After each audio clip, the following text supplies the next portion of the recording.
SIT ಅಧಿಕಾರಿಗಳು ಬೆಳ್ತಂಗಡಿ ಮತ್ತು ಧರ್ಮಸ್ಥಳ ಹಾಗೂ ಉಜಿರೆಗಳಲ್ಲಿ ಬೀಡುಬಿಟ್ಟಿರುವಂಥದ್ದು. ಇನ್ನು ಈ ಬಗ್ಗೆ ಮಾತನಾಡಲಿಕ್ಕೆ ಜೊತೆಗೆ ಧರ್ಮಸ್ಥಳದ ಗ್ರಾಮ ಪಂಚಾಯತಿಯ ಉಪಾಧ್ಯಕ್ಷರಂಥ ಶ್ರೀ ಶ್ರೀನಿವಾಸ್ ರಾವ್ ಜೊತೆಗಿದ್ದಾರೆ. ಒಂದಿಷ್ಟು ಆರೋಪ ಪ್ರತ್ಯಾರೋಪ ಕ್ಷೇತ್ರದ ಬಗ್ಗೆ, ಧರ್ಮಸ್ಥಳದ ಬಗ್ಗೆ ಆಗಿರುವ ಘಟನೆಗಳ ಬಗ್ಗೆ ನಡೀತಾ ಇರುವಂಥದ್ದು ಇದು ಜನರಿಗೂ ಕೂಡ ಗೊತ್ತಿರುವಂಥದ್ದೇ. ಇನ್ನಷ್ಟು ವಿಚಾರಗಳನ್ನು ತಿಳ್ಕೊಂಡು ಹೋಗ್ತೀನಿ. ಸರ್ ನಮಸ್ಕಾರ ಸರ್. ಸರ್ ನಿಜಕ್ಕೂ ಒಂದು ರೀತಿಯಲ್ಲಿ ಇದು ಚರ್ಚೆಗೆ ಗ್ರಾಸವಾಗಿರುವಂಥ ಸದ್ಯ ಸುದ್ದಿ ಇದೀಗ. ಧರ್ಮಸ್ಥಳದ ಸ್ನಾನಘಟ್ಟ ಅಂದರೆ ಜನರು ಬಂದು ಸ್ನಾನ ಮಾಡಿ ಪುಣ್ಯವನ್ನು ಪಡ್ಕೊಳ್ತಾರೆ ಅನ್ನೋ ವ್ಯವಸ್ಥೆ ಇದ್ದಂಥ ಒಂದು ಸಮಯ ಇತ್ತು. ಇದೀಗ ಒಂದು ಚೂರು ಬದಲಾವಣೆ ಆಗ್ತದೆ. ಅಂದರೆ ಈ ರೀತಿ ಊಹಾಪೋಹಗಳ ಅಥವಾ ಸತ್ಯನೋ ನಮಗೆ ಗೊತ್ತಿಲ್ಲ, ತನಿಖೆಯಿಂದಲೇ ಬಯಲಾಗಬೇಕಾಗಿರುವಂಥ ವ್ಯವಸ್ಥೆ ಈಗ. ಈ ಬಗ್ಗೆ ತಾವೇನು ಹೇಳ್ತೀರಿ ಸರ್? ಧರ್ಮಸ್ಥಳ ಗ್ರಾಮ ಪಂಚಾಯತಿನ ಒಂದು ಉಪಾಧ್ಯಕ್ಷನಾಗಿ ನಮ್ಮ ಗ್ರಾಮ ಪಂಚಾಯತಿಯ ವ್ಯಾಪ್ತಿ, ಗ್ರಾಮ ಪಂಚಾಯತಿ ಮತ್ತು ಕ್ಷೇತ್ರದ ಹೆಸರು ಒಳ್ಳೆಯ ವಿಚಾರದಲ್ಲಿ ಆಗಸಕ್ಕೆ ಮುಟ್ಟಿರುವಂಥದ್ದು. ಆದರೆ ಈ ವಿಚಾರದಲ್ಲಿ ಆದಾಗ ಇಡೀ ರಾಜ್ಯ ಅಲ್ಲ ದೇಶವೇ ಇದರ ಬಗ್ಗೆ ಬಹಳ ಆಸಕ್ತಿಯಿಂದ ನೋಡ್ತಾ ಇದೆ. ಹಾಗಿರುವಾಗ ಇದು ಸತ್ಯದ ಅನಾವರಣ ಆಗುವಂತಹ ಒಂದು ಘಟನೆ ಅಂತ ಹೇಳುವಂಥದ್ದು ನನ್ನ ಅನಿಸಿಕೆ. ಅದರ ಜೊತೆಗೆ ಸಾಕಷ್ಟು ಅಗ್ನಿ ಪರೀಕ್ಷೆಗಳು ಒಂದು ಕ್ಷೇತ್ರ ಅಥವಾ ಒಬ್ಬ ವ್ಯಕ್ತಿ ಬೆಳೆಯುವಾಗ ಈ ರೀತಿಯ ಸಾಕಷ್ಟು ಅಗ್ನಿ ಪರೀಕ್ಷೆಗಳು ಬರುವಂಥದ್ದು ಸಹಜ. ಆದರೆ ಆ ಎಲ್ಲ ಅಗ್ನಿ ಪರೀಕ್ಷೆಗಳಿಂದ ಮೇಲೆ ಬಂದಾಗ ಆ ವ್ಯಕ್ತಿಯ ಇನ್ನಷ್ಟು ವ್ಯಕ್ತಿತ್ವ ಅನಾವರಣ ಆಗ್ತದೆ. ಹಾಗಾಗಿ ಇದೊಂದು ಅಗ್ನಿ ಪರೀಕ್ಷೆ.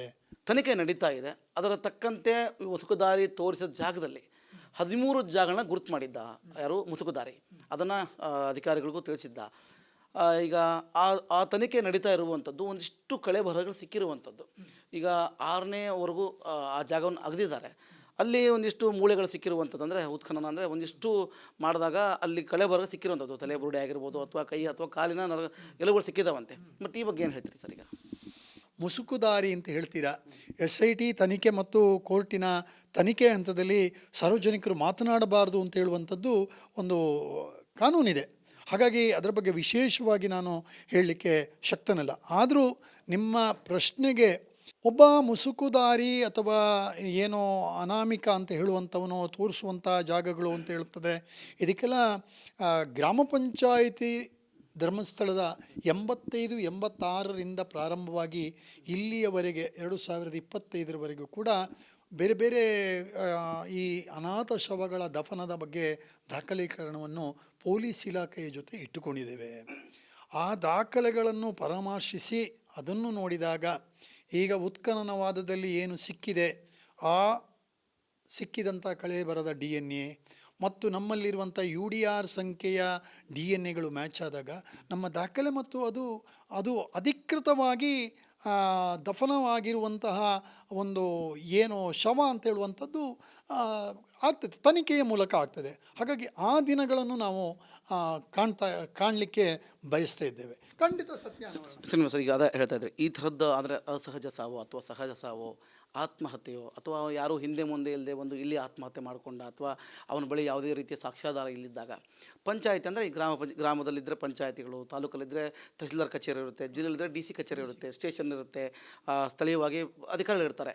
ಈಗ ಗ್ರಾಮ ಪಂಚಾಯತಿ ವ್ಯವಸ್ಥೆಯಲ್ಲಿ ಒಂದಿಷ್ಟು ಜನ ತೀರ್ಕೊಂಡ್ರು, ಅವ್ರನ್ನ ದಫನ್ ಮಾಡಲಿಕ್ಕೆ ಪರ್ಟಿಕ್ಯುಲರಾಗಿ ಅದೇ ಜಾಗವನ್ನು ಆಯ್ಕೆ ಮಾಡ್ಕೊಂಡಿದ್ರು ಹೇಗೆ ಅಂತ ಪಂಚಾಯತಿಂದ 1986-87ರಿಂದ ಪ್ರಾರಂಭವಾದಂತಹ ಮಂಡಲ್ ಪಂಚಾಯತ್ ಆ ದಿನದಲ್ಲಿ ಯಾವುದೇ ವ್ಯವಸ್ಥೆಗಳು ಇಲ್ಲದಿದ್ದಂತಹ ದಿನಗಳಲ್ಲಿ ಸ್ಥಳೀಯವಾಗಿ ಸಿಕ್ಕಿರುವಂತಹ ಮತ್ತು ಆ ಪರಿಸ್ಥಿತಿ ಮತ್ತು ಪರಿಸರ, ಯಾಕೆಂತೇಳಿದರೆ ಆ ಕಳೆಬರ ಯಾವ ರೀತಿ ಇದೆ ಅಂತ ಹೇಳುವಂಥದ್ದು ಸ್ಪಷ್ಟ ಇಲ್ಲ.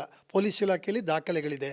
ಅದನ್ನು ಎಲ್ಲ ಏನು ಪ್ರೊಸೀಜರ್ಗಳನ್ನು ಮಾಡಿ ಸ್ಥಳೀಯವಾಗಿ ದಫನ ಮಾಡಿರುವಂಥದ್ದು ಪೊಲೀಸ್ ಅಧಿಕಾರಿ ಇದ್ದುಕೊಂಡು ಪಂಚಾಯತನ್ನು ಉಪಯೋಗಿಸಿಕೊಂಡು ಇರುವಂಥದ್ದು ಕೂಡ ಇದೆ, ಇಲ್ಲ ಅಂತ ಇಲ್ಲ. 2006ರ ನಂತರ ಸುಮಾರು 6ರ ಮೇಲೆ ನಮ್ಮ ಧರ್ಮಸ್ಥಳದ ಗ್ರಾಮ ಪಂಚಾಯತಿಗೆ ಹಿಂದೂ ರುದ್ರಭೂಮಿ ಅಂತ ಹೇಳುವಂಥದ್ದು ದಾಖಲೀಕರಣ ಆಗಿ ಅಲ್ಲಿ ವ್ಯವಸ್ಥೆಗಳಾಗಿ ಅದರ ಪಕ್ಕದಲ್ಲಿ ಬರೀ ಲ್ಯಾಂಡ್ ಇದೆ.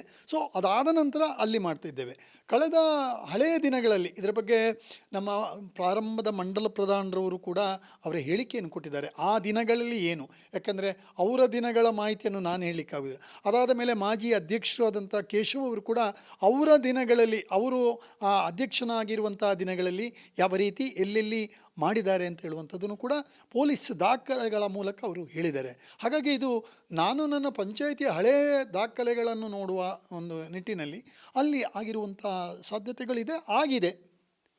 1995 ಮಾಸ್ಕ್ ಮ್ಯಾನ್ ಇದ್ದಂಥ ಸಮಯ. ತಾವು ಯಾವಾಗ ರಾಜಕೀಯಕ್ಕೆ ಬಂದ್ರಿ, ತಾವು ರಾಜಕೀಯದಲ್ಲಿದ್ದಾಗ ಮಾಸ್ಕ್ ಮ್ಯಾನನ್ನು ನೋಡಿದ್ರ? ಮಾಸ್ಕ್ ಮ್ಯಾನನ್ನ ಕಡೆಯಿಂದ ಕೆಲವೊಂದಿಷ್ಟು ಕಳೆಬರ ಅಂದರೆ ಶವಗಳನ್ನು ಹೂತು ಹಾಕಿಸೋ ವ್ಯವಸ್ಥೆ ಆಗಿತ್ತು. ಅಂದರೆ ಅವನು ಸ್ವೀಪರ್ ಕೆಲಸ ಮಾಡ್ತಾ ಇದ್ದ ಅಂಥೇಳಿ ವಿಷಯ ಗೊತ್ತಿತ್ತು. 95ಕ್ಕೆ ಬಂದು 2014ಕ್ಕೆ ಹೋಗ್ತಾನೆ ಇಲ್ಲಿಂದ ಅವನು ಹೋಗಿ ಮತ್ತೆ ಈಗ ಮುಸುಗುದಾರಿಯಾಗಿ ಬಂದಿರುವಂಥದ್ದು ತಾವು ನೋಡಿದ್ರ? ಮತ್ತು ಅವನ ಒಂದಿಷ್ಟು ಆರೋಪಗಳು ಕೂಡ ಇಲ್ಲಿ ಕೇಳಿ ಬಂದಿದ್ದಂಥದ್ದು.